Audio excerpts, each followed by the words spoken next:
When I took the journey to Gallipoli, I was expecting to see mainly Anglo-Celtic Australians, but at the same time I naturally assumed there would be, a few Asian or European background Aussies as well, and I was hoping to score an interview with them. But I've got to be honest, I didn't really stumble across any. Now, as Brendan just pointed out, he did notice some, but obviously the figure wasn't that high. So when I scored the interview with author Tony Wright, I couldn't help but ask his thoughts about this. So here's what he had to say, complete with that battlefield dirt all over the lens again. I think you probably will, but I think it'll be in quite some time. Up to this point, you've rightly said that most of the young people there are of Anglo-Celtic background. And I often wondered whether perhaps this is their bolt hold, if you like. In a new multicultural Australia, they're looking for their part in it and actually find it in the past in a distant country.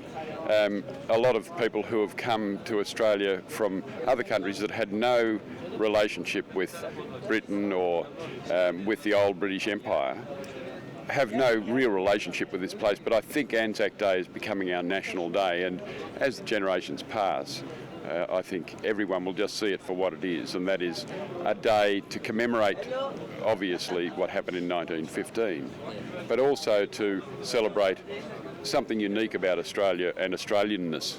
Can you imagine any other country going anywhere by huge numbers to celebrate or commemorate a defeat on the other side of the world and do the sort of things they do, particularly at Lone Pine, take over a cemetery? And do Mexican waves. And do Mexican waves, indeed. There is all that Australian larrikinism there, but it's interesting up at Lone Pine. I think it's a sort of a mixture of a big day out, a day at the cricket, and then it's as if you're in the world's biggest open-air cathedral.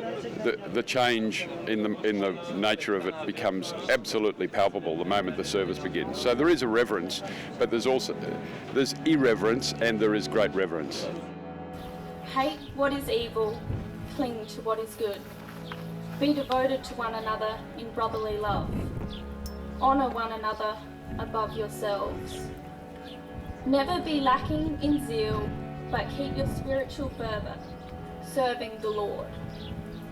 Be joyful in hope, patient in affliction, faithful in prayer.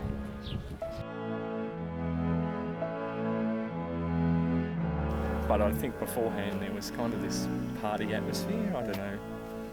Yeah, it's weird, isn't it? It is. I know people have two different views of that. Yeah, look, at the same time, I thought I really enjoyed the atmosphere because it was really Australian. Yeah, it was fantastic. But on the other side of the coin, it's not. Yeah. Should we really be? I don't know. It's a funny. I mean, would you say? What would you say? I mean, it's a lot of people say it's like our only state religion. Yes, absolutely. Yeah, so you would say that it need to be perhaps a bit deeper and less commercial. Is that what you? Yeah, I think so. I think particularly the dawn service anyway. In the hills, ridges and gullies above us, Anzac sport, dived, dug in and hung on. Here they won. Anzac Day is probably the point where the Australian community to come together in that common vein, something that's common that transcends any religion.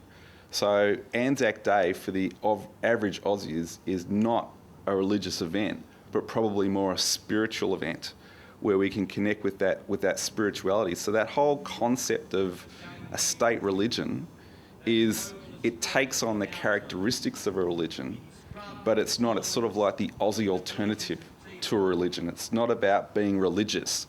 It's about showing respect and honour to the diggers that have gone before, and you can see the younger people will really connect with that. But they'll do it at their moment, in their time, in their way.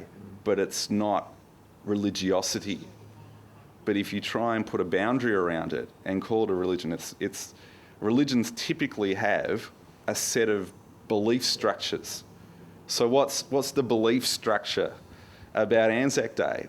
The Anzac spirit is to stand up and believe with all of your heart that our nation has been established, that our nation needs to belong, it needs to have its flag flown with liberty, and it needs to express Australia needs to express who it's going to be, has to put its stamp in society, in the world, and we need to be a country that is reckoned with all around the world, and that would never have happened if we didn't take our stance years ago at Gallipoli. Yeah.